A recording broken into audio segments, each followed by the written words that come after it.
Et puis, bah, on va y aller, hein. Nabil, ça te Let's va? go? Eh bah, let's go. Eh Ouais. bah, écoute, on va commencer premièrement et tranquillement par notre ami Jake Paul. Jake Paul qui a signé au PFL. J'imagine que tu as entendu l'info. Ouais, bien sûr. Bah, je pense que c'est un gros truc quand même, gros tremblement de terre dans le monde du MMA, hein. Ouais, je suis d'accord avec toi. Je suis d'accord avec toi. Surtout que Jake Paul, ça fait un moment qu'il titille un petit peu l'UFC sur les droits qu'ils accordent aux combattants, les revenus qui reviennent justement aux athlètes, qui sont un peu déséquilibrés par rapport à d'autres ligues. Moi j'avais vu une stat passer, je crois que c'est moins de 20% des revenus générés par l'UFC qui vont aux combattants, contrairement à par exemple le Bellator qui eux sont à peu près 40%. Donc ouais, le PFL qui fait un gros gros coup avec Jake Paul. Moi personnellement, à titre perso, je pense que c'est une très bonne chose. Je pense que c'est une très bonne chose. Dis-moi ce que t'en penses toi, Nabil. Ben, plus il y a de compétitivité entre les compétitions, plus ça a forcé en fait l'UFC à élever entre guillemets son niveau au niveau des shows, je pense au niveau des comment ça s'appelle des paiements des combattants, parce que quand tu arrives à l'UFC, tu es à 12+12 si tu gagnes. Ouais. Je pense qu'il faudrait peut-être réévaluer un petit peu, peut-être 15+15 ou je sais pas, un 20+10 un truc comme ça, histoire que ce Mm. soit intéressant pour les combattants d'aller à l'UFC. Après, faut, franchement, je trouve que c'est une bonne initiative de la part de Jake Paul et tout, ce qu'il a fait. Mais il y a un truc qu'il ne faut pas oublier, je trouve, c'est l'investissement que l'UFC fait autour des combattants. Par exemple, l'UFC Institute, Performance Institute, c'est un truc incroyable où tous les combattants peuvent aller s'entraîner, profiter des kinés, des nutritionnistes gratuitement. Et franchement, les installations sont incroyables. Après, on va pas se mentir, l'UFC prend de gros billets, surtout avec les sponsors, Ouais. les marques de vêtements, etc. Venom, les chaussures, là, j'ai vu que la marque de, De Zorak, ouais. comment il s'appelle? Ouais, ils prennent, enfin, les combattants, ils ont rien par rapport aux revenus qu'ils gagnent. Donc, je pense que c'est plus avec ça aussi qu'ils devraient un peu, entre guillemets, récompenser les combattants. Je trouve ça pourrait être plus intéressant au niveau des sponsors et des pay-per-view. Et aussi, au niveau de la communication, c'est vrai que le problème, c'est que si tous les combattants commencent à dire qu'il y a un problème de rémunération Mm. entre guillemets, à l'UFC, c'est qu'il y a un problème. Il n'y a que les mecs, les champions qui vont dire ouais, ça va, qui vont défendre Dana White parce qu'ils prennent des millions sur chaque combat, donc ça ne les dérange pas. Mais le mec qui est top 5 qui fait une grande guerre, s'il ne prend pas son gros chèque, c'est vrai que c'est dommage pour lui quand même. Ouais, c'est vrai. Il y a quelqu'un qui nous demande, est-ce que les revenus accordés au PFL, ça peut attirer des combattants moyens UFC, type top 20, top 30 ou en dessous? Ah, type 20-30 plutôt, ok, les revenus en 20-30. Bah honnêtement, moi, à mon avis, ça peut attirer des jeunes combattants moyens à l'UFC, voire des gros aussi, surtout. On sait qu'il y a notamment Francis Ngannou qui a fait une petite sortie dernièrement sur Instagram avec, on l'a vu, un membre de sa famille porter un t-shirt PFL et tout. Et sachant qu'il est en plus en négociation bizarre avec l'UFC, ça s'entend plus ou moins. Ça pourrait peut-être l'attirer, ce genre d'initiative du PFL. En plus, en vrai, ça serait une grosse perte quand même de perdre un champion Ouais. pour une organisation concurrente qui est basée aux États-Unis. Mm. Donc ça ferait vraiment un aveu de faiblesse pour l'UFC de se dire tu perds le champion Ngannou alors que tu prépares un combat John Jones Ngannou. Après avoir, on verra comment ça se passe dans les mois qui arrivent. Ouais. Et en plus, Jake Paul, il n'a pas juste signé en tant que combattant MMA, il a aussi signé dans la direction du PFL, et il a promis justement 50% des revenus de l'organisation iraient aux athlètes, ce qui est pour le coup ouais, une grosse révolution dans le monde du MMA, parce que ça serait du coup la plus grosse part de revenus aux athlètes d'une organisation de MMA. Donc ouais, moi personnellement, à titre perso, j'aime beaucoup l'initiative, même si Jake Paul a beaucoup de détracteurs. Après, ouais, moi aussi, je suis pas super fan de ce qu'il propose, entre guillemets, des combats et tout qu'il propose. Hmm. Mais je pense que c'est quand même un bon move. Ça fait parler de lui. Et le fait qu'il demande derrière un combat de Nate Diaz en boxe puis en MMA, en fait, ça fait parler, ça fait, entre guillemets, de la hype autour de l'organisation. Donc, il faut forcément que l'UFC, entre guillemets, contre-attaque et se dise pas, on est les meilleurs. On n'a pas besoin, entre guillemets, de répondre à ce genre d'attaque. Au contraire, je pense que c'est 2023, il faut qu'ils envoient la sauce parce que 2022, j'ai vu que les chiffres n'étaient pas incroyables à ce niveau-là, quoi. Bah moi j'ai l'impression en En plus que termes de pay-per-view. ouais, ouais, c'est vrai, ouais. En plus le pay-per-view le prix fait que d'augmenter aux États-Unis, donc ça devient de plus en plus compliqué pour eux. Mais j'ai l'impression quand même que les combattants, en tout cas les combattants hors UFC, se, sont de plus en plus moins sur le je rêve de l'UFC, il faut absolument que j'aille à l'UFC, quoi qu'il en coûte. J'ai l'impression que les gens cherchent quand même un peu plus à satisfaire leur portefeuille forcément avant de rejoindre l'UFC. Qu'est-ce que t'en penses toi? Je pense à notamment Saladin Parnasse. Ouais, bah, c'est normal. Après, je sais pas ce qu'ils lui ont proposé, par exemple, à l'UFC, mais moi, de ce que j'ai entendu, Saladin, je crois qu'il prend quasiment dans les 100K par Ouais. combat. Mhm. Donc, quel est l'intérêt pour lui d'aller à l'UFC? Je sais pas, je pense il y aura quand même négociation, mais 20, 30K, voire 40K sur. En plus, l'avantage, c'est qu'à SW, c'est une star. C'est Tandis ça. qu'à l'UFC, il va arriver, ok, c'est un double champion, entre guillemets, mais tu sais, ils s'en foutent, les Américains, hein, dans une organisation polonaise. Et puis, ils voient que l'UFC, et puis c'est tout. Ils vont se dire, ok, il est bon, double champion, mais ils vont se dire, l'organisation, elle est pourrie. Et il n'aura pas forcément énormément de supporters là-bas, quoi. En plus, c'est une catégorie, les 66, quand même, qui est difficile À à l'UFC. l'UFC, ouais. Donc, il n'arrivera pas comme ultra dominant, le mec qui va rouler sur tout le monde. Mhm. Mhm. Et je pense pas qu'ils lui feront non plus le chemin à un Pereira, par exemple, au bout de Bon, 3 combats, la ceinture face à il n'y a pas Volkanovski. d'histoire à raconter à l'UFC avec lui, en fait, pour le moment. Ouais, Il peut le dire le jeune prodige, mais il y en a plein des jeunes prodiges à l'UFC.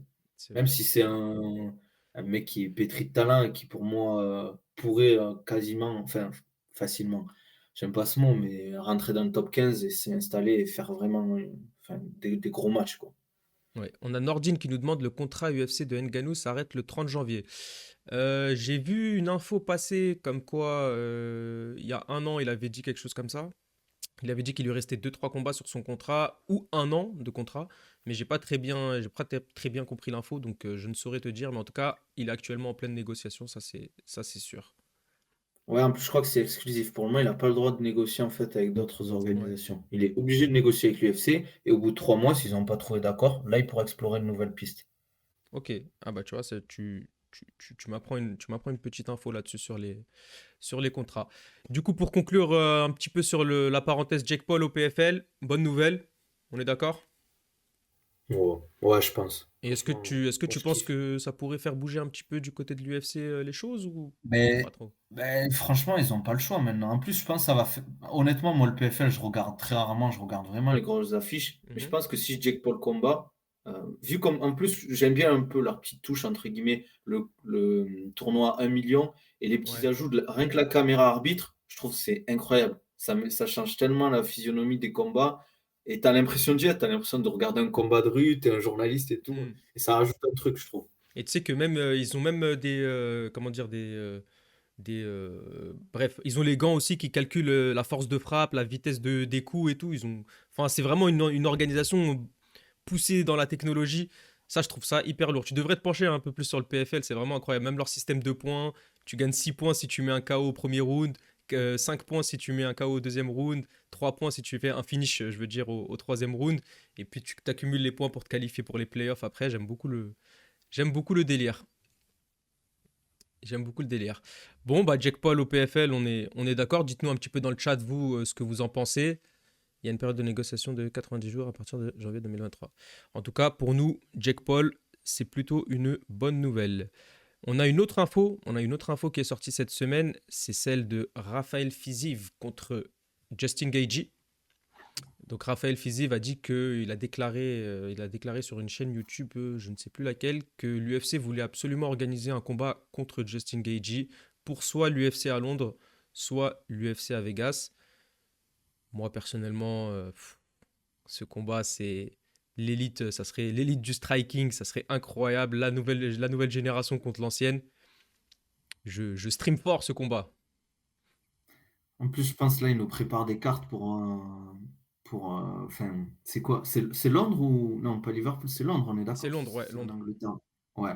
Je pense qu'ils nous préparent pour Vegas et Londres 2 cartes légendaires parce que toutes les rumeurs qu'on entend en général, en plus, c'est pas forcément des rumeurs qui passent, mais c'est quand même des trucs qui vont se faire, je pense.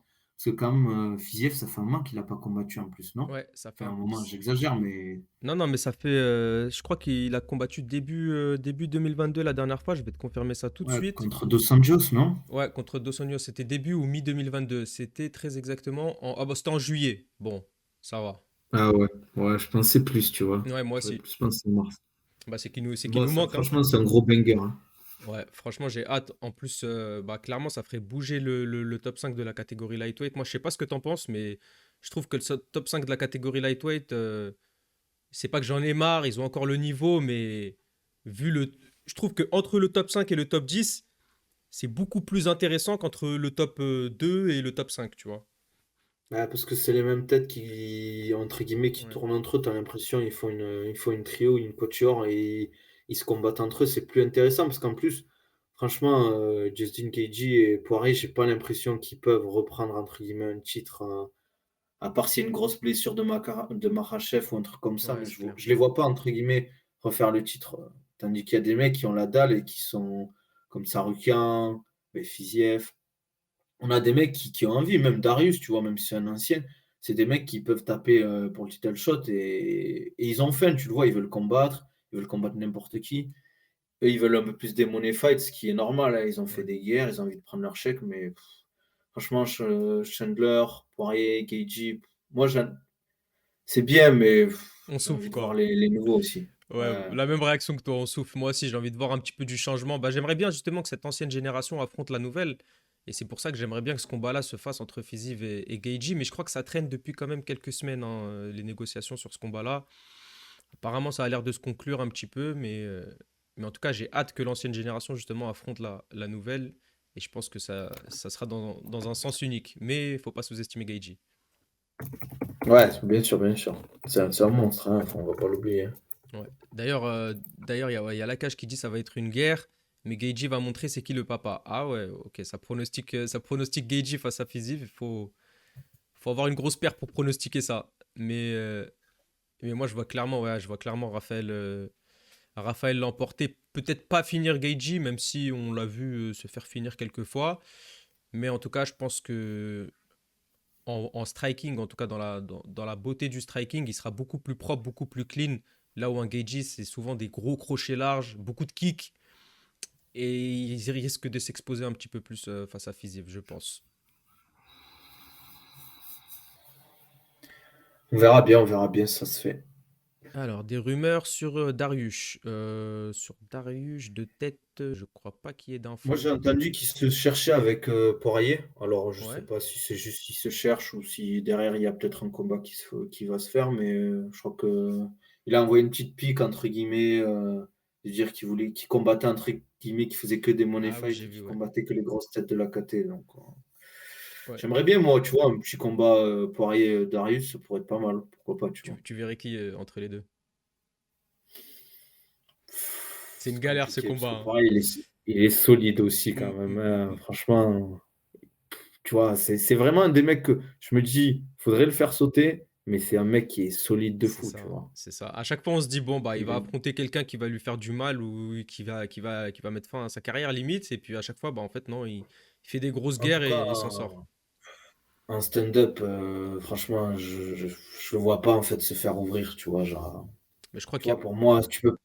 Ouais, personne, je ouais. vois personne l'ouvrir en deux, à part si tu pars sur une grosse lutte et derrière tu l'épuises, mais Bah, de toute c'est façon, impossible. vu le premier round face à Chandler et les dynamites que Chandler lui a envoyées et ce qu'il a encaissé, et puis derrière, il réussit à lui mettre un knockdown à la fin du premier round alors qu'il le perdait. Moi, je vois personne faire du mal à Poirier en striking personnellement. Après, Ouais, on est d'accord. Darius, Ouais, grosse c'est du lutte. solide. Grosse lutte, Ouais. et puis il a de la dynamite quand même dans les points. Donc ouais, ça sera un combat qui m'intéresserait pas mal quand même. Je suis d'accord avec toi. Et pour toi, ouais, bah tiens, ça tombe bien tant qu'on est sur la catégorie lightweight. D'ici la fin de l'année, est-ce que tu penses que le top 5 aura bougé et tu verrais qui dans le top 5 de la KT? Ouais, j'aimerais bien voir Arman, Ouais. Tsarukyan. Fiziev, je pense pas qu'il est. On est d'accord qu'il est pas encore dans le top Non, il 5. n'est pas encore dans Il le est top même pas 5. dans le top 10. Si, si, il est dans Je le sais top même pas 10. Je si. crois qu'il est sixième. Il est sixième, de tête, hein. Ah ouais? Ouais, de tête, il est Putain, je sixième. pensais pas qu'il était si haut, tu vois. Ben, j'aimerais bien, ouais, Fiziev, Tsarukyan, Kamrot. Euh, J'aimerais bien au retour de Dos Anjos, mais ça va être compliqué. Aïe, aïe, aïe, je crois que ça Et sera compliqué. franchement, bon, on l'attend tous pour 2023, mais McGregor, tu vois, qui revient à son prime. Tu vois, je dis pas Ouais. forcément faire un title shot, mais Hmm. être vraiment, tu vois, là, dans le top 5 et faire des gros combats. Bah en Tu soi vois. McGregor, si ça lui donne un Chandler, par exemple, Chandler, il est cinquième. S'il le bat, ils vont clairement pas hésiter à le mettre dans le top 5, hein, Connor. Et moi, tu vois, par exemple, je kifferais que, par exemple, s'il fasse McGregor Chandler, derrière, parce que c'est McGregor, un gros title shot face à Makhachev pour un peu créer une nouvelle histoire. Mais j'ai combattu, entre guillemets, ton mentor, Hmm, et ben je vais combattre maintenant, je vais combattre «l'élève» entre guillemets. Je pense qu'il y a une histoire à raconter. Il ouais. pourrait ressortir le gros trash talk entre guillemets, mais Khabib qui quitte, le monde du MMA, «Je vais faire du mal à ton élève, tu as eu peur» et cetera. On le connaît, quoi. T'imagines le scénario, genre, Connor qui revient, qui tape Chandler, on lui donne le title shot, il bat Islam, genre, il call out Khabib qui a Ah, pris ça sa serait retraite du ouf. MMA. Ouais, mais bon. Ah là, on va loin, là, on va loin, mais bon, Là, je pense qu'on va un petit ça peu peut loin. rêver, quoi. Ouais. Il y a quelqu'un qui demande, Yvan qui demande, vous voyez toujours Makachev champion à la fin de l'année? Je te laisse répondre et puis après je donnerai ma réponse. Beh, je trouvais que c'était intéressant ce que disait Khabib, que c'est difficile entre guillemets «de rester au top», surtout dans des catégories aussi compétitives que les lightweight, avec le niveau qu'il y a. Je pense que c'est bien entre guillemets qu'il essaie de taper rapidement la double ceinture. Il crée son, je sais plus où en était entre guillemets, je disais, ça serait bien entre guillemets qu'il fasse 5 6 combats pour le titre. Je pense qu'il faudrait qu'il arrête, pour moi en fait les combattants qui arrêtent tôt, je suis toujours fan parce que déjà au niveau de la santé, c'est beaucoup mieux. Mhm. C'est pas des combattants q on regarde souvent les combattants qui restent trop longtemps en fin de carrière, ils font des combats pas si intéressants que ça, et je trouve en tant que combattant de MMA, tu as pris tes gros chèques, tu as f entre guillemets, tu as fait tes défenses de titre et tu pars entre guillemets, tu pars pas après 3 4 défaites, ou, 1 victoire, 2 défaites, une victoire, 2 défaites, ça crève un peu je trouve, tu vois Shogun, moi c'est un mec que je kiffais à l'époque, mais sa fin de carrière elle est «désastreuse» entre Ouais, guillemets à l'UFC, quoi. clairement, ouais. Un peu à l'image d'Anderson Silva aussi, je trouvais les derniers combats un peu poussifs. Ouais, voilà. Ouais, Shogun, c'est encore pire quand même, Ouais, grave. franchement, c'est Bah là, il est de retour en plus hein, à l'UFC Rio, donc ouais, mais son dernier combat, c'était j'ai ouais, regardé parce que c'est lui, mais j'ai un peu regretté, quoi. ouais, je suis d'accord avec toi. Bon, bah, en tout cas, pour fermer la parenthèse FISIV Justin Gaethje, on stream très très fort et on a hâte que l'ancienne génération combatte la nouvelle et on espère que ce combat-là se fera. En tout cas, moi, je serai devant mon écran. La suite, on a eu une petite info aussi qui est sortie il y a quelques jours sur Sterling. Sterling qui devrait affronter Cerudo pour son retour. Cerudo de tête, il n'a pas combattu depuis 3 ans, quasiment 3 ans, ou peut-être un peu plus que 3 ans. Donc franchement, je ne sais pas quoi penser de ce combat-là. Je ne sais pas qui donner en favori. Ça me dit Sterling blessé. Oui, j'ai vu l'info comme quoi Sterling avait le biceps déchiré qui savait pas encore. Il attendait le retour des médecins, justement. Il attendait le retour des médecins pour savoir s'il allait pouvoir être apte ou pas. Mais dans tous les cas, ce combat devrait se faire, quoi, je pense, tôt ou tard. Surtout si Cejudo revient. Bah, je pense qu'il se charge depuis un moment, mais le problème, c'est que ça prend du temps à guérir. Je crois que pendant le combat de Dillashaw, en fait, il avait encore enfin, elle traînait cette blessure, ça l'a encore plus réveillé. Ah. Il combat toujours blessé. Il a expliqué qu'il en avait un peu marre de combattre blessé, surtout quand tu combats contre un mec contre, Cerudo, genre, il va te lutter, donc tu es obligé d'avoir en fait, tu peux pas entre guillemets te dire: «Bon, on va faire que du striking ou on va faire que du grappling». Hmm. Non, et si tu luttes, tu es obligé d'être à 100, sinon c'est compliqué. Surtout face à un taureau comme lui. D'ailleurs, tu as une idée un petit peu de combien de temps il faudrait pour récupérer d'une blessure comme ça, d'une déchirure au biceps? Ah, il faudrait, je pense, au moins, faudrait qu'il combatte pour moi, fin mai, juin au moins, tu vois? Qu'il ait un peu plus de temps pour se préparer et «guérir» entre guillemets, parce qu'un training camp, ça dure entre guillemets 2 mois intensifs. Et le problème, c'est que si tu te dis, ben là, il devrait, entre guillemets, commencer le training camp dans, allez, même pas 1 ou 2 semaines, mais s'il est encore blessé, il y a aucun intérêt, quoi. Ok, bon bah je pense que du coup Donc, Henri Cerudo s'est un petit peu enflammé quand il a annoncé. Il avait annoncé sur le LFA 149 que l'UFC voulait organiser ce combat-là. Je crois qu'il avait dit pour mars, quelque chose comme ça, à l'UFC 285. Donc ouais, ça risque d'être un petit peu compliqué, surtout vu la réponse après, de Sterling. en plus, pour moi, en fait, c'est si il peut pas combattre au moins mai ou juin, il faut qu'il laisse, entre guillemets, la ceinture vacante. Ouais. Entre guillemets, il se dit: «Je suis blessé, je me soigne, je laisse la ceinture vacante et je reviens», entre guillemets, prochain combat, ben je reviens, quoi. Title Toi, shot. toi t'es pas pour une ceinture intérimaire, par exemple? Pourquoi pas? Mais moi, je préfère, entre guillemets, tu sais que tu es blessé, tu sais que enfin, il a combattu en octobre. Ouais. S'il recombat pas avant au moins mai, juin, faut pas garder la ceinture en mode: «Je suis blessé, je suis champion, je dois garder la ceinture». C'est bon, au bout d'un moment, faut que ça bouge. Surtout que cette catégorie, il y a tellement de tueurs, Ouais. faut qu'il y ait des combats sur cette catégorie. Il faut que ça envoie, sinon c'est dommage, je trouve.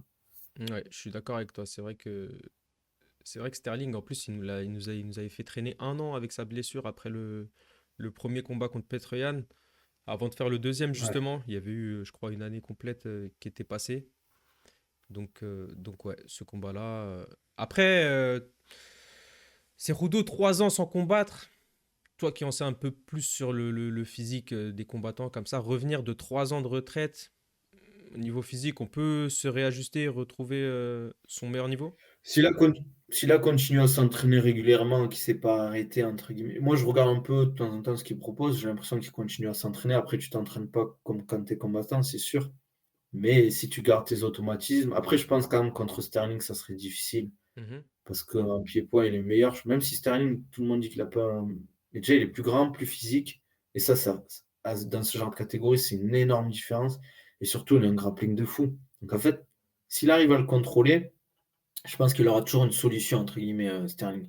C'est ça l'avantage quand tu as un bon. Parce qu'il n'a pas un style, entre guillemets, Cerudo à la Makhachev, même c'est même pas le style, à la Khabib, on dirait, où tu vas bloquer, entre guillemets. Si tu power wrestling, il va y aller, hein, il va bloquer un peu, il va te foutre au sol, il va t'envoyer des gros ground and pound. Et contre Sterling, je pense que ça va être compliqué quand même. Après, ça va être serré, ça sera pas un combat facile, hein, Ouais. c'est clair. Bon, bah, en tout cas, ce combat-là, pour l'instant, il est en suspens vu la réponse de Sterling, justement, et sa blessure au biceps. Peut-être qu'une petite ceinture intérimaire avec allez, un petit O'Malley Chito la revanche, ça pourrait être pas mal. Qu'est-ce que t'en penses, toi? Ouais, mais je pense que il y a potentiellement, ça va se faire, hein, je pense. Après, je sais pas en fait ce que veut l'UFC, mais s'ils veulent qu'O'Malley, entre guillemets, soit une des stars de l'UFC, Hmm. je pense pas. En fait, ils vont essayer de lui trouver un combat, entre guillemets, entre les deux, le combat le plus facile. Je pense que Henry, ce serait plus simple pour O'Malley que Chito Vera. Je pense, c'est mon avis perso, hein. Ouais, je suis d'accord avec toi. Nordine qui demande, c'est votre première diffusion Twitch. C'est la première diffusion de l'émission sur Twitch, mais sinon sur Twitch, il y a plusieurs lives régulièrement. Mais en tout cas, c'est la première de l'émission hebdomadaire avec Nabil, les gars. Voilà, voilà. Ok, bon bah je pense qu'on peut fermer la parenthèse sur Henri Cerudo contre Sterling, surtout que le combat risque de ne pas se faire pour l'UFC 285, comme Cerudo l'a annoncé. Et on va passer à la suite. Et là, c'est une nouvelle qui a attristé beaucoup de gens. Khabib ne sera pas dans le coin d'Islam Makhachev pour l'UFC 284. C'est la première fois depuis que Khabib a pris sa retraite qu'il n'est pas dans le coin d'Islam. Et ça suit un petit peu la lignée des rumeurs qu'on a eues, comme quoi Khabib voulait prendre définitivement sa retraite du MMA en tant que coach, en tant que tout, quoi. Ouais, après, je pense que il a tellement tout, enfin, il a tellement donné au sport Hmm. qu'au bout d'un moment, tu vois, je pense qu'il en peut plus. Il a trop de choses à gérer, les entraînements, enfin, le coaching, son organisation, tout ce qui englobe, entre guillemets, sa personnalité. Il était invité au Rising vs Bellator. En plus, il a dit qu'il voulait passer plus de temps avec sa famille. Est-ce qu'il y a aussi l'aspect religieux qui rentre en jeu, peut-être? Mais moi, ça me rend triste, entre guillemets, parce que je kiffe le personnage. Mais il mérite, entre guillemets, sa retraite. S'il a besoin de se reposer, peut-être qu'il en peut plus, hein, aussi, hein. Peut-être Ouais, qu'il a c'est vrai. besoin de repos, de passer du temps avec sa famille, quoi. Et puis en tout cas, c'est clair que même en tant que coach, il a posé un classique comme Zizou avec le Real Madrid, hein. C'est Ceinture avec clair. Islam, ceinture avec Ousmane au Bellator. Je crois qu'il a vraiment pas beaucoup de défaites en tant que coach. Et je remercie Nordine 34080 qui s'est abonné avec son Prime. Merci frérot, c'est super sympa, merci de soutenir. Mais ouais, du coup, en tant que coach, un petit peu à l'image de sa carrière de combattant, il n'a pas loupé grand-chose, notre ami Khabib. Donc ouais, ce serait une retraite clairement méritée. Ouais, en plus, la problématique, c'est que, en fait, je pense qu'il en a parlé depuis un moment, entre guillemets. Il a dit, OK, on attrape la ceinture avec Islam, on attrape, entre guillemets, on fait le combat avec Ousmane. Euh, Et après, je vous laisse, entre guillemets, dans de bonnes mains, parce qu'il y a une grosse équipe quand même derrière eux. Et c'est vrai que je pense que c'est plus au niveau de l'aura qu'il a, Khabib, plus que du coaching, son discours, sa façon d'être, le fait de Ah, motiver, entre guillemets, il y, ses troupes. il y a un petit écho sur ton micro, Nabil. Je sais pas si c'est. Ouais, j'ai rien touché pourtant. Dis-moi si ça le fait encore. Dites-moi dans le chat si vous entendez encore l'écho. Moi, je l'entends personnellement. Après, c'est pas hyper dérangeant, mais ça fait résonner, quoi. Ça fait comme si tu étais dans une pièce vide. Vas-y, essaye. Je vais essayer. Ouais, 2-2. Ouais, c'est bon, ça devrait aller normalement. Ça devrait le faire. Ouais, tu me dis si ça le fait fort, hein. Non, non, c'est bon, ça devrait le faire normalement. Du coup, tu disais, ouais, par rapport Euh, à Khabib. ouais, il a une grosse aura et je pense que enfin, c'est pas négligeable, entre guillemets. C'est surtout sur la préparation. Le combat, c'est, à part s'ils sont dans une grosse guerre, je pense pas que ça fera une énorme diff, entre guillemets, lors des combats plutôt, quoi. Après, lors des entraînements, du training camp, là, c'est autre chose. Ok, ok, ça marche. On a Zoom qui demande salut, pourquoi son micro est comme ça? Il y a des petits échos, mais normalement là, vous devrez l'entendre proprement. Normalement, moi, je l'entends proprement. Ah, le micro, je pense que Nabil a le micro de la cam. Non, non, il a le micro casque, les gars. Il a le micro casque, mais il y a des petits échos. Mais normalement, ça devrait aller. Ah, on a Yvan qui demande après un combattant comme Islam Makhachev, a-t-il besoin d'un coach avec tout ce qu'il sait faire, connaît déjà? Qu'est-ce que t'en penses, toi, Nabil? Non, enfin, ça fait toujours la diff, un bon coach, Hmm. surtout entre les rounds, les consignes. Enfin, c'est pas pareil le recul quand t'es en combat et le recul, entre guillemets, quand t'es dans la cage. T'as plein de trucs qui rentrent en jeu. Tu sais, t'as la fougue en plus quand t'es. Nous, des fois, quand on est avec Baki, entre guillemets, qui combat. Et c'est pas qu'il écoute pas, mais lui, il pense à quelque chose. On reçoit pas les coups, on n'a pas les positions, donc on n'a pas ces sensations. Et nous, on a le recul nécessaire pour dire, bah, ok, il faudrait plutôt que tu fasses ça, fais attention à ça, le timing, le temps, etc. Il y a plein de choses, la fatigue, la gestion de l'effort. Donc, il y a plein de choses qui rentrent en jeu. Et quand tu es coach, on ne se rend pas compte en fait, parce que nous, on regarde à la télé ou même dans les tribunes, c'est une énorme incidence, un bon coach et un mauvais coach. Ok, bah voilà, tu as ta réponse, mon cher Yvan. Et puis moi, personnellement, je pense aussi que qu'un coach, quand même, surtout comme Khabib, c'est très, très, très, très important de l'avoir près de soi. Après, pour le coup, Islam Makhachev, il est quand même très bien entouré avec Javier Mendes de l'Equiei à San José, si je dis pas de bêtises, qui est qui était tout simplement le coach de Daniel Cormier, Luke Rockhold, Khabib, Islam, etc., etc., qui avait des relations assez proches avec le défunt père de Khabib, Abdulmanap. Donc ouais, je pense qu'il reste quand même très très bien entouré. Après, est-ce que l'absence de Khabib jouera sur sa performance? Je suis pas convaincu personnellement. Je suis pas convaincu. Qu'est-ce que t'en penses, toi, Nabil? Après, c'est un gros test quand même, le prochain combat qu'il a Islam. Volkanovski, c'est quand même un mec qui est ultra expérimenté, qui a fait des grosses guerres. Ça va pas être un combat facile, hein. Tout le monde dit, entre guillemets, Islam est favori, mais on disait pareil contre son dernier adversaire, Charles Oliveira. Au final, on a vu comment ça s'est passé, même s'il y aura une différence physique. Parce que pour moi, celui qui fait l'effort, c'est quand même Volkanovski, parce que c'est lui qui monte. Ouais.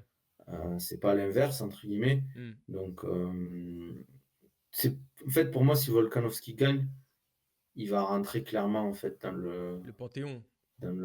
ouais, dans le panthéon et entre guillemets, faudra se poser la discussion s'il fait pas partie entre guillemets des. Bon, je pense qu'il en fait quasiment partie des GOAT du MMA, mais Ouais. il faudra se poser la question, quoi. Ouais, moi je suis d'accord avec toi. Pour moi, salut Itachi, salut frérot. Pour moi, ouais, si Volkanovski gagne face à Islam et qu'il prend la double ceinture, tu vois, c'est pas. Après, c'est pas pour retirer la performance d'un Daniel Cormier, par exemple, qui a pris la ceinture light heavyweight et heavyweight. Mais prendre les catégories featherweight et lightweight en double champion, il y a que McGregor qui l'a fait, je crois. Il y a que McGregor qui l'a fait dans ces deux catégories-là. Il y a Holloway qui a essayé, qui Ouais. a échoué. Ouais. Donc ouais, je pense que on peut facilement le mettre dans un top 3, top 5 des GOAT à l'UFC, clairement. Ouais, c'est surtout qu'en plus il fait un combat entre guillemets, il se prépare entre guillemets pour soit combattre Charles Oliveira, soit Islam, et derrière en fait il enchaîne directement. Après il a une grosse préparation. Mm. Il a eu le temps de l'étudier et puis de se préparer physiquement, donc peut-être qu'il sera entre guillemets plus lourd que ce qu'on en pense, mais il y a quand même un gros gap de taille. Physiquement, Islam, il était Ouais, impressionnant contre Charles Oliveira. grave. Si, si c'est ultra serré, franchement, on pourra se dire quand même que Volkanovski il a fait un taf Ouais. incroyable, on ne se rend pas compte, quoi. Ouais. Bah, clairement, hein, surtout vu les dernières performances de. Essaye de reculer un tout petit peu ton micro, Nabil, puisqu'on entend ton Ouais, souffle. Parce que, ouais, clairement, vu les dernières performances face à Oliveira, et puis les trois dernières performances, clairement, face à. Il a affronté qui Bobby Green et Dan Hooker. C'était clairement à sens unique. Je crois qu'il a même pas, peut-être même pas pris plus de 10 coups au total sur ces trois combats-là. Donc ouais, si Volkanovski lui pose des gros problèmes, lui fait mal, voire le touche, ou même le bat, clairement, panthéon du MMA pour notre ami Volkan. Moi en vrai, ce qui me fait peur, c'est que je pense qu'en fait, on s'est pas rendu compte quand même du niveau de Volkanovski, parce qu'on a tous été impressionnés par la performance d'Islam, mais Ouais, contre, comment il s'appelle, The Korean Zombie, pour moi, franchement, ce match, il m'a choqué, en fait. Je me suis dit, mais c'était, franchement, je vais pas dire le mot, mais moi, je l'avais dit, j'avais tweeté, on aurait dit un amateur face à un pro. C'était exactement. n'importe Et quoi. bah tu sais que, d'ailleurs pour l'anecdote, je regardais ce combat-là avec des amis qui suivent pas du tout l'UFC, tu vois, qui suivent pas du tout le MMA Ouais, et qui connaissaient pas Korean Zombie. Et ils m'ont tous dit, mais pourquoi il se bat contre ce nulard là? C'est qui ce nulard? Qu'est-ce qu'il ouais. fait? Qu'est-ce qu'il fait là? Et du coup, j'ai dû leur expliquer que ce nulard en question, c'est quand même il était numéro 3 ou 4, je crois, de la catégorie, qu'il a enchaîné des grosses victoires, qu'il a battu de très très gros adversaires, et qu'en fait, c'est pas un nulard, c'est juste que Volkanovski, son niveau rend nul les adversaires, tu vois. C'est clair. C'est exactement ça. C'est la bonne phrase, je pense. Ouais.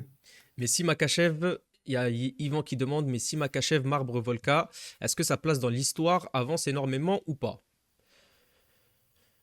Hmm, Bah, forcément, forcément. Après, double champion déjà. non, non, il Donc parle c'est clair. De Simakachev. Simakachev bat Ah ouais. Volkan.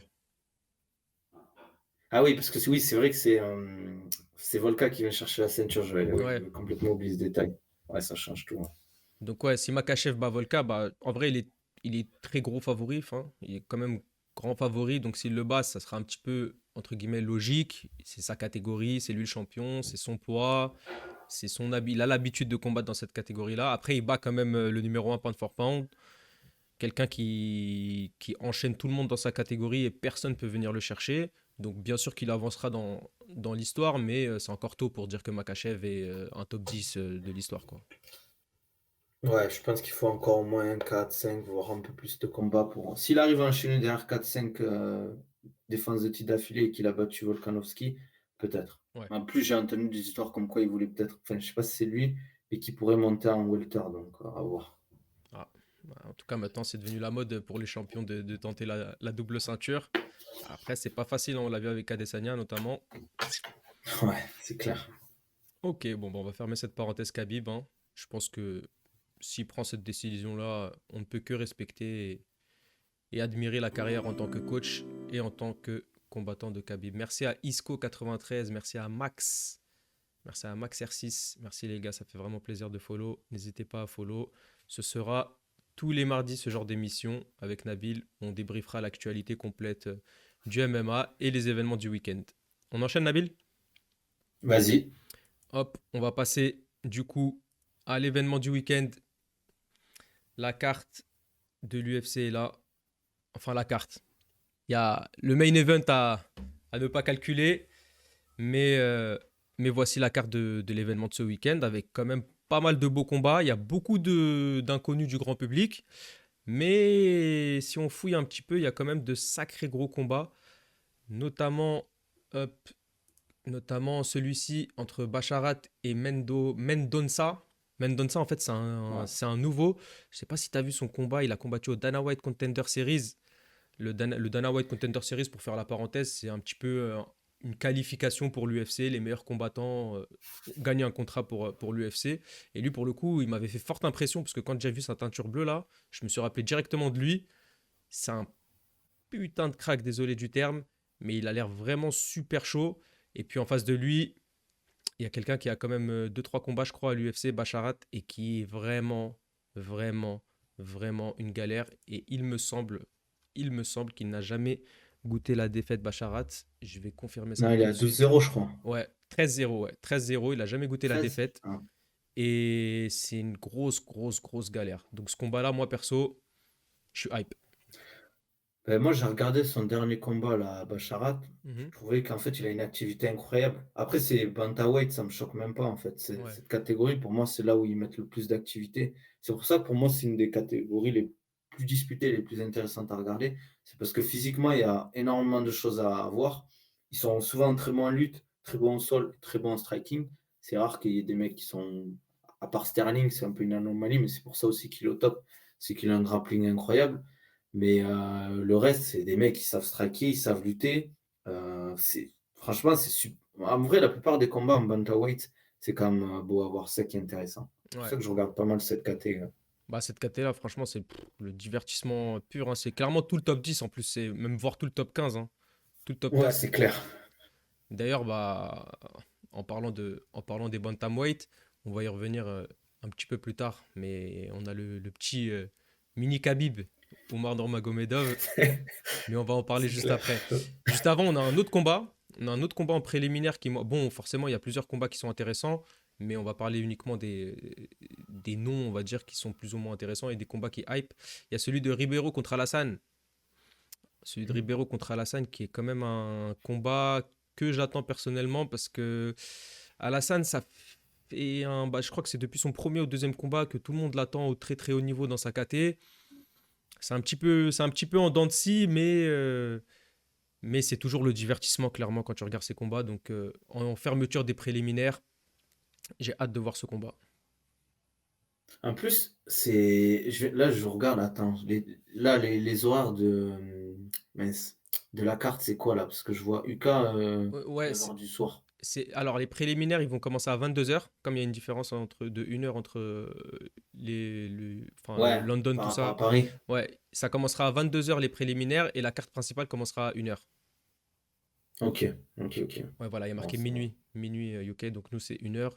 Et le main event, il sera environ vers 3 heures du matin, je pense. Je pense. Donc ouais, Ok, ok.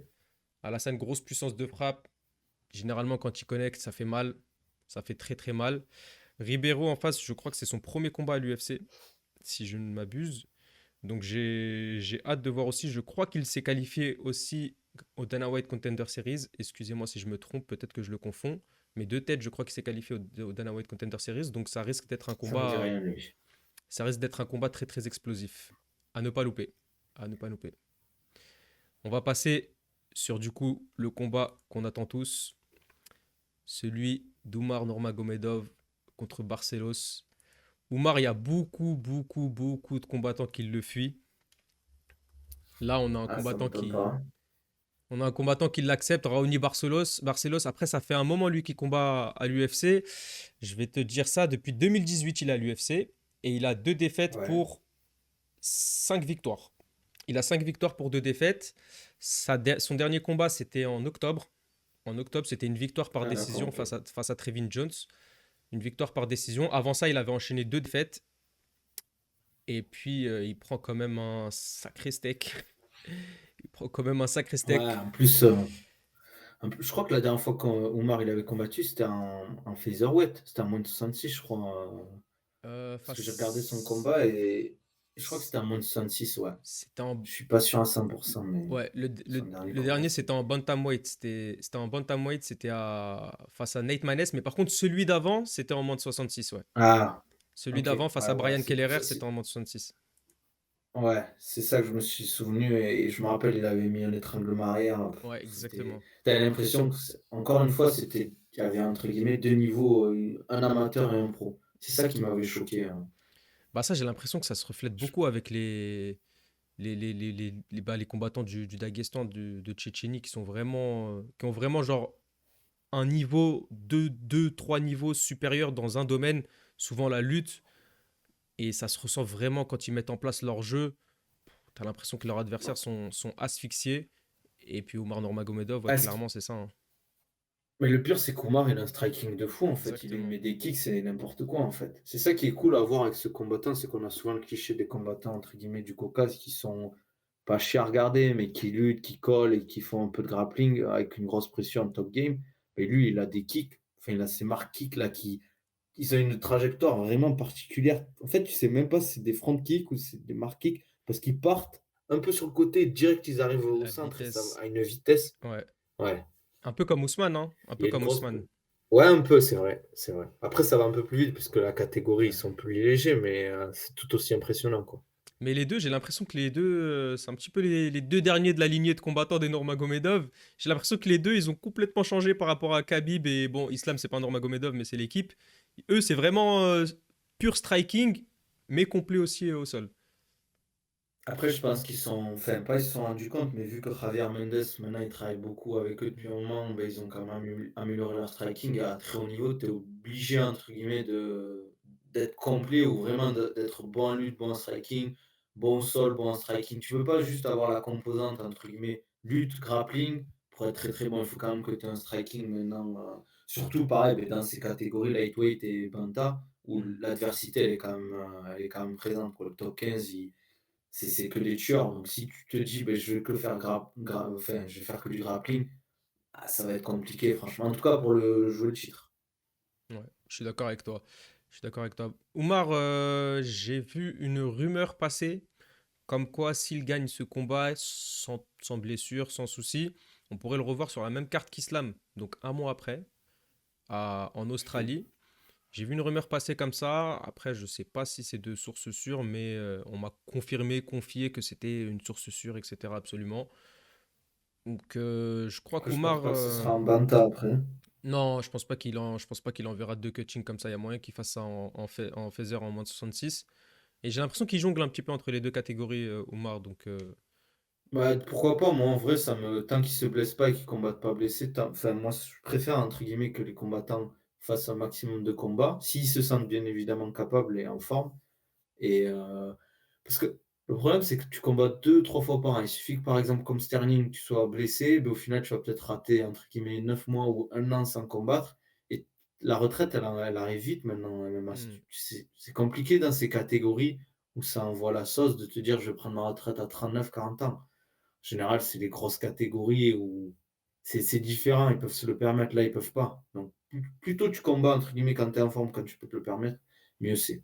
Bah, je crois qu'Oumar, ouais, c'est vraiment ça l'objectif. Il veut pas perdre de temps en 2023. En 2022, il a eu qu'un seul combat. Ouais, il a eu qu'un seul combat. C'était un peu. Ah non, il a eu deux combats. Il a eu un combat en mars, un combat en juin. Mais il a eu un combat annulé aussi. Donc je pense qu'il doit ressentir une certaine frustration à avoir eu que deux combats. Je crois qu'il va vraiment essayer d'enchaîner en 2023. Et en tout cas, si c'est le cas, moi je stream fort. Ah, pareil, pareil, ça va être une grosse carte aussi, je pense, hein. Ouais, Parce que ouais. je pense qu'on n'en entend pas trop parler parce qu'on parle que de John Jones, etc., Ngannou, mais je pense qu'ils vont faire quand même une grosse carte en Australie aussi, hein, pour 2023. Ouais, déjà, il y a deux ceintures en jeu hein, quand même hein, pour l'Australie. Bah, il y a celle de Makachev contre Volkanovski. Et ils ont fait justement la ceinture intérimaire entre Yair Rodriguez et Josh Emmett. Josh Emmett, la ceinture intérimaire Ah oui, de la KT de Volkanovski, justement. ouais, c'est vrai. Donc je crois que Ah, ça va être Volkanovski, cool. ouais, je crois que Volkanovski lui aussi il veut pas s'arrêter. Je crois qu'il veut pas s'arrêter, il veut Bah, il a enchaîner. raison. Bon bah en tout cas, Oumar contre Barcelos, j'ai vraiment hâte. Un petit prono, Nabil? Je dirais Oumar, deuxième round. Euh, Pareil, sur une soumission, je dirais. Deuxième round, Soumission? soumission. Moi je le vois bien. Ouais. Moi je le vois bien premier round, frérot. Je le vois bien premier Ah round. ouais? Ouais, je le vois bien le connecter sur TKO? un high kick ou quelque chose comme ça et le finir en TKO. Ouais. Je le vois bien comme ça et puis le revoir peut-être en février. En tout cas, j'aimerais beaucoup. Ça serait cool, hein? Ouais, ça serait grave cool de le voir. Mais après, bon, encore faut-il que des combattants l'acceptent. C'est ça. Après, en phaser, je pense qu'il y aura plus de. Enfin, il y aura moins de gens qui auront peur, entre guillemets, de lui, quoi. Plus d'opportunités. D'ailleurs, tu penses que Ouais, je pense. tu penses que c'est vraiment si compliqué que ça au niveau du cutting d'enchaîner deux combats comme ça en un mois et demi? En fait, la problématique, c'est que tu fais ton combat, et Mhm. 2 jours après, en fait, tu es directement remonté, entre guillemets, le Baki, souvent, en fait, il fait son combat, et 2 jours après, quasiment, il remonte à 90 kilos. Ah Donc, ouais, ok. tu te vois refaire la perte de poids en un mois, c'est compliqué parce que tu essaies quand même de perdre pas mal de kilos entre guillemets, hein, pas qu'en gras, tu perds pas que du gras, mais Hmm. entre guillemets, faire ta perte de poids, c'est compliqué, hein. Puis même, ça crée entre guillemets des séquelles, faut que ton organisme, il, petit à petit, récupère, et c'est pas bon pour ton corps enchaîné de cutting. Surtout, souvent, les combattants du Caucase, ils cut beaucoup. Ouais. C'est vrai, franchement, moi, je suis pas du tout fan en fait d'enchaîner des cuttings. Ça bousille trop l'organisme, surtout sur le long terme, hein. Bah d'ailleurs, en parlant de cutting, justement, ça va nous permettre d'enchaîner sur le dernier combat de l'UFC de ce week-end-là. Shane Strickland contre Imavov. Et pour le coup, bah, il n'y aura pas de cutting, ou quasiment pas, ni pour l'un ni pour Ouais. l'autre. Ça risque d'être très léger. Et ça, c'est parce que le combat a été annoncé cette nuit pour dans 5 jours, ce samedi. Suite au forfait de Kelvin Gastelum, je pense que tout le monde a vu l'info passer. Il s'est pété une dent et c'est bizarre, mais McGregor, je sais pas si t'as vu McGregor, la petite story. Si, ouais, j'ai vu ce qu'il a. Ouais, il a toujours. Après, je suis d'accord sur le truc. Je vois pas l'intérêt de poster la photo avec son staphylo. Je sais pas si c'est vraiment un staphylocoque, mais ça y ressemble.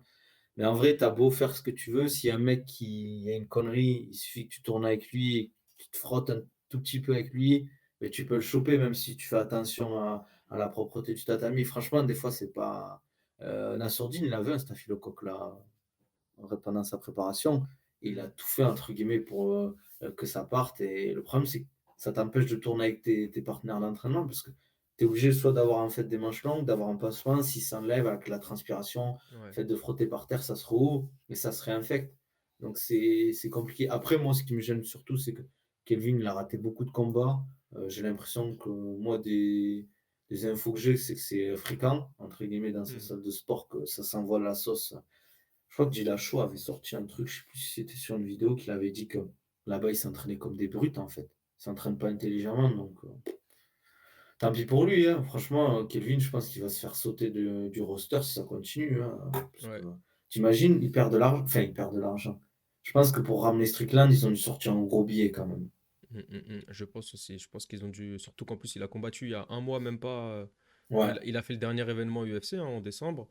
Et là, ouais, ils le contre remettent direct. Cannonier, ouais. Donc, à mon avis, ouais, surtout pour accepter Nassour aussi, qui lui vient de sortir d'une grosse prépa. Mais ouais, voilà, en fait, c'est ça. Même si tout le monde dit qu'il est plus lourd, Strickland, ouais, mais Nassourdine, là, ça fait, il est en training camp depuis un moment et Mm, il va être on shape, il va être prêt. Je dis pas que Strickland, il va pas être là physiquement, entre guillemets, mais c'est différent, tu vois. Quand tu t'enchaînes des sparring, lui, il a dû s'entraîner, mais tu mets pas la même intensité, tu mets pas le même game plan. En plus, on est d'accord, c'est un 5x5, hein, vu que c'est un ouais, main event. ouais, ouais.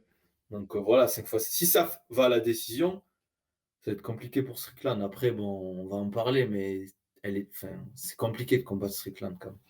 D'ailleurs, justement, bah, on va en parler. On va juste fermer la parenthèse sur Kelvin Gastelum. Moi, clairement, bah, déjà, son combat face à Nassourdine avait déjà été annulé en avril 2022. Lui, il n'a pas combattu depuis fin 2021, quelque chose comme ça, Kelvin.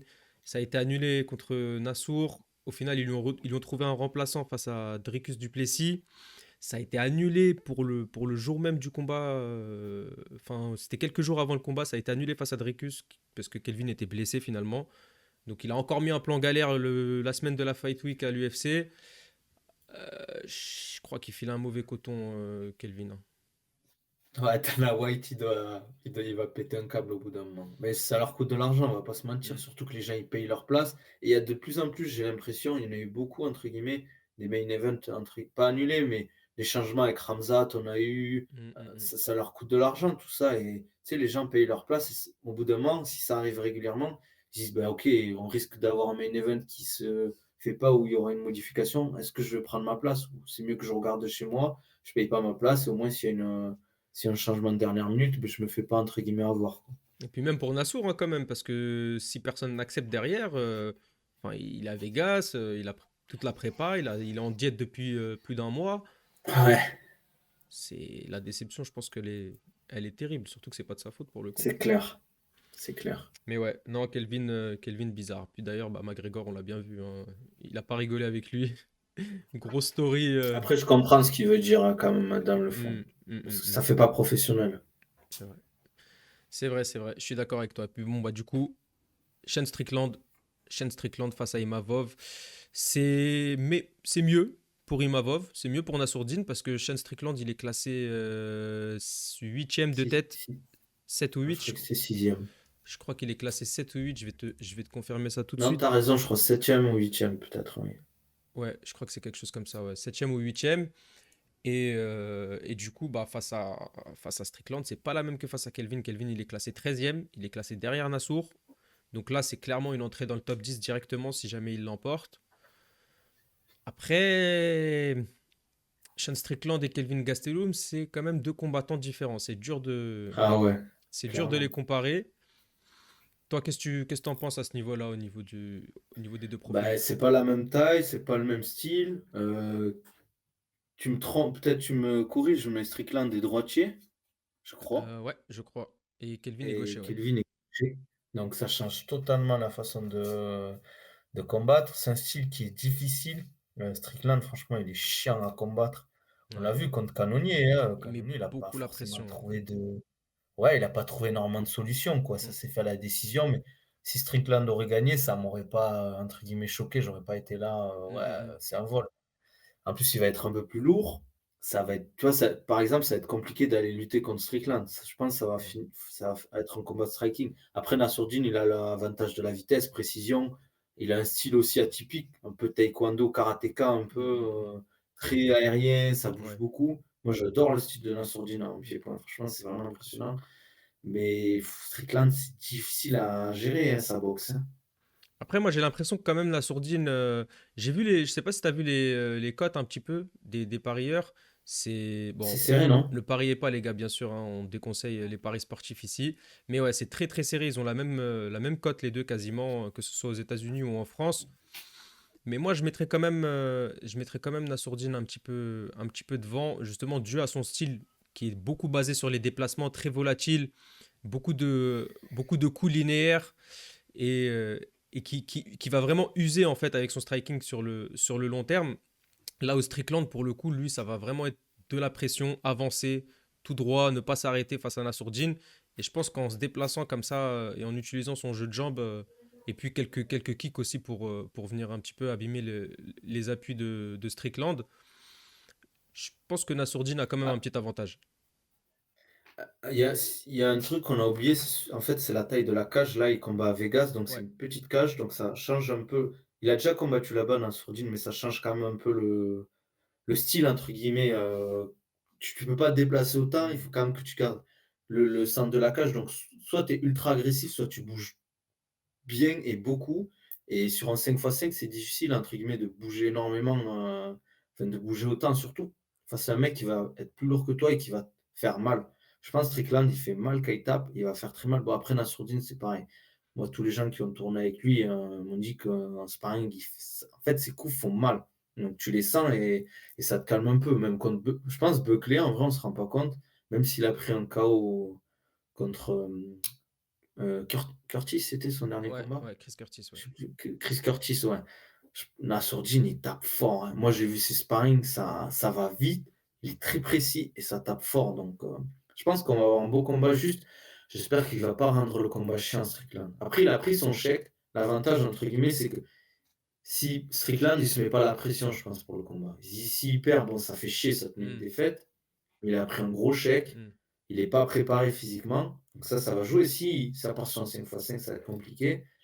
Et Nassourdine, je pense qu'il s'est fort, fort préparé parce qu'il y a eu un peu, pas cette polémique, mais on disait qu'il n'avait pas de cardio, alors que c'est pas une question de cardio, c'est plus une question de gestion, je pense. Il a une gestion difficile du combat qui a fait qu'il s'est épuisé. Je pense qu'il a un très bon cardio. Moi, je l'ai vu s'entraîner, je l'ai vu tourner. Nassourdine, on ne se rend pas compte du niveau physique qu'il a. Et même, il a appris quand même musculairement. Mais en fait, les gens, Non, il y a quand même une grosse différence. ouais, bah les gens en fait disent beaucoup problème de cardio, c'est dû vraiment juste et uniquement à son dernier combat hein, contre Buckley. Et moi je trouve que ce combat-là, on peut pas trop juger Nassour parce que lui-même il l'a avoué, il l'a déclaré qu'il est sorti du game plan, qu'il est parti pour faire la guerre et que un petit peu ses vieux démons ont ressurgi parce qu'il voulait faire mal à chaque coup. Du coup, au niveau de la gestion de l'énergie, bah, il s'est complètement laissé aller et il s'est retrouvé à la fin du deuxième round bah, à sec un petit peu. Donc, En plus, on se rend pas compte, mais il y a plein de trucs qui rentrent en jeu. Je te hmm, coupe, mais tu vois, c'était UFC Paris. Même si peut-être qu'il avait pas de pression, mais ce petit pourcentage de pression, de stress, on l'attendait au tournant. Buckley qui est un peu trash talk, le fait tu vois, même pendant le combat, tu sentais qu'il y avait une énorme tension. Tu sais, ça ajoute du stress. En plus, il y a eu le moment où il a essayé, je sais plus si c'était une guillotine ou un étranglement, il a forcé pendant un moment. Ça fatigue. hmm. Et tu as tout ça qui s'accumule. Et dans la gestion de l'effort, c'est compliqué. Le cardio, l'endurance, tout ça, c'est vraiment autre chose. Tu m'aurais dit, il aurait fait un combat entre guillemets carré. Début du troisième round, il aurait été directement fatigué. Je t'aurais dit que peut-être il y a un problème à ce niveau-là. Mais c'est comme tu l'as dit, c'est une question de gestion de l'effort, hein. Ouais, clairement. Mais bon, pour moi, clairement, Nassour, il est prêt. Il a en tout cas le bagage pour faire un 5x5 et puis bah, surtout sa prépa, ça fait depuis septembre, hein. Ça fait depuis fin septembre que le combat a été annoncé face à Kelvin. Donc je pense que directement après l'UFC Paris, il a dû prendre quelques semaines de repos et il a dû rentrer dans son camp d'entraînement à 100% pour un 5x5. Donc moi, je suis pas forcément d'accord avec les cotes des bookmakers qui mettent bah, égalité 50-50 entre les deux. Je pense quand même que Nassourdine a un petit avantage et même vu l'opposition de style, malgré que Strickland, il y a vraiment un jab qui fait vraiment, vraiment chier l'adversaire. Il y a une puissance qui fait chier, une pression, une marche avant qui embête vraiment ses adversaires. Je pense que Nassour, il a quand même le style pour aller le chercher. Et Strickland, pour le coup, le menton, c'est pas celui de Kelvin, hein. Kelvin, il a jamais perdu par TKO. Il a jamais perdu en Ouais. striking debout. Strickland, on l'a vu tomber quelques fois. Kamaru, à Pereira dernièrement. Et enfin bref, on l'a déjà vu perdre 3-4 fois Bon, Pereira, par je pense, TKO. c'est c'est obligatoire, entre Ouais, guillemets, comme ouais, Pereira. Pereira, ouais. C'est vrai que Pereira, ouais, je suis d'accord avec toi. Mais en gros, il a un Non, menton mais après, c'est vrai que. qui peut être touché, quoi. Exactement. Après, l'avantage qu'a Nassourdine, c'est qu'il va pas cut. Donc, physiquement, je pense que. En vrai, je vais pas dire ça l'arrange, mais peut-être qu'il sera plus lourd, Strickland, ça va être chiant pour ça. Mais il va être au top du top. Là, il y aura, entre guillemets, il y aura pas d'excuses. Et je pense qu'on va avoir la meilleure forme de Nassourdine depuis qu'on l'a vu combattre. C'est ça qui va être cool. On va D'ailleurs, vraiment voir de quoi il est capable. Et s'il arrive à déjouer le style à Strickland, ça va vraiment, on va vraiment se dire, bah, OK, le top 5 il va se dire, ah ouais, il y a quelqu'un qui arrive et ça va faire peur, quoi. d'ailleurs, tu fais bien de rebondir là-dessus. Ça va me permettre de te poser la question. Mais est-ce que pour le coup, en fait, il y a beaucoup de personnes qui pensent et qui trouvent que le fait de ne pas combattre dans sa catégorie habituelle, donc en moins de 84 et plutôt en moins de 93, ça peut désavantager Nassour dans le sens où bah, il n'a pas l'habitude de combattre à ce poids-là. Est-ce que pour toi, ça fait vraiment une différence? Moi, à mon avis, non, parce que son camp d'entraînement, il le fait à ce poids-là quasiment, tu vois. Mais est-ce que réellement, dans les faits, dans la cage, le fait de ne pas combattre à son poids habituel, ça change et ça déstabilise du coup? Ben ça change parce que tu es un peu plus lourd qu'entre guillemets «d'habitude», c'est clair, mais tu es plus en forme. On va pas se mentir, si tu cutes pas, tu peux te permettre de faire des combats plus longs. Tu vois? Un 5x5 quand tu cutes et que c'est une vraie guerre, c'est compliqué, c'est pas donné à tout le monde de tenir les 5x5 à haute intensité. Donc je pense que ça reste un avantage. Après, c'est vrai que ça a pas été préparé. Par exemple, je donne le cas d'Abdoul, je pense que le camp d'Abdoul, ils ont entre guillemets «préparé». Il va pas être très lourd entre guillemets Abdul par rapport à son adversaire, mais il sera préparé à combattre en fait, entre guillemets, un peu plus lourd que d'habitude. Ok. Je pense qu'il va combattre par exemple Abdul en 88-89 kilos au lieu de 86 kilos, c'est pas énorme, tu vois? Hmm. Nassourdine, ça va être autre chose. Surtout par rapport à son style qui est très aérien, Ouais, c'est ça. karatéka et cetera. On verra bien. Ok, donc ouais, c'est pas forcément un désavantage, surtout qu'il a fait bah, tout son camp Ça novembre, dépend comment décembre. c'est géré. Ouais. Ça dépend comment c'est géré, c'est soudain. Moi, je pense que ce ne sera pas un problème. Après, on le saura pas, entre guillemets. On verra comment il bouge, comment il combat, etc. Ok, ok. Bon, bah, en tout cas, j'ai hâte de voir ce combat-là. J'étais un peu déçu au début que le combat face à Kelvin soit annulé, mais je trouve que plus les heures passent, plus je me dis que ce combat-là face à Strickland, il me hype quand même peut-être un petit peu plus que face à Kelvin.